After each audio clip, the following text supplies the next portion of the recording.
सभी दर्शकों को आचार्य डॉक्टर मोहित शुक्ल का नमस्ते।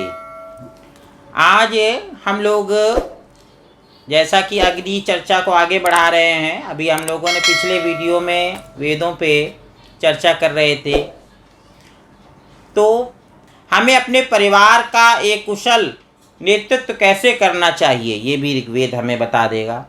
हमें अपने जीवन साथी जैसे कि पति को पत्नी के साथ, पत्नी को पति के साथ कैसा व्यवहार करना चाहिए ये भी ऋग्वेद से पता चलेगा। और इसका एक उदाहरण मैं आपको दे देता हूँ कि वेद में एक बहुत अच्छी बात कही गई है कि पति पत्नी के संबंध कैसे हों। तो कहते हैं कि पति और पत्नी के परतंत्र हो, परतंत्र माने अधीन, या पत्नी पति के हो या पति पत्नी के हो। तो वेद कहता है दोनों एक दूसरे के अधीन ना हो। फिर कहते हैं स्वतंत्र, क्या स्वतंत्र हो दोनों? कहते नहीं, दोनों स्वतंत्र भी ना हो।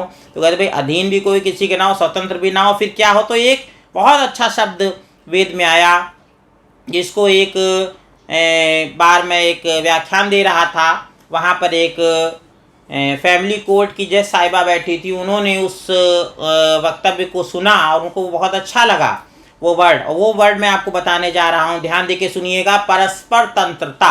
उन्होंने कहा कि अगर ये परस्पर तंत्रता पर जो आपने व्याख्यान दिया, ये व्याख्यान अगर बहुत सारे पति पत्नी सुन लें जो जिनके डाइवोर्स के केस चल रहे हैं, तो शायद उसमें से बहुत सारे लोग ऐसे होंगे कि जो इस चीज़ को समझ जाएं तो उनके डाइवोर्स के केस ख़त्म हो जाएं और उनकी फैमिली फिर से एक हो जाए। और इस प्रकार से जो है मैं आपको बताऊंगा, परस्पर तंत्रता मतलब होता है कि पति पत्नी के ना ही स्वतंत्र हो ना परतंत्र हो, ना पत्नी पति के स्वतंत्र हो परतंत्र हो। परस्पर तंत्रता मतलब होता है दोनों एक दूसरे के तंत्र के अधीन हो, दोनों एक दूसरे की भावनाओं का सम्मान करें, दोनों एक दूसरे की इच्छाओं का सम्मान करें। परस्पर तंत्रता इसे कहते हैं। दोनों एक दूसरे की भावनाओं को समझें, दोनों एक दूसरे से मंत्रणा करें, विचार विमर्श करें, तब कोई निर्णय पे पहुँचें। तो ये जो श्रेष्ठतम विचार आज से हजारों साल पहले हमारे ऋषियों ने हमें दे दिया था।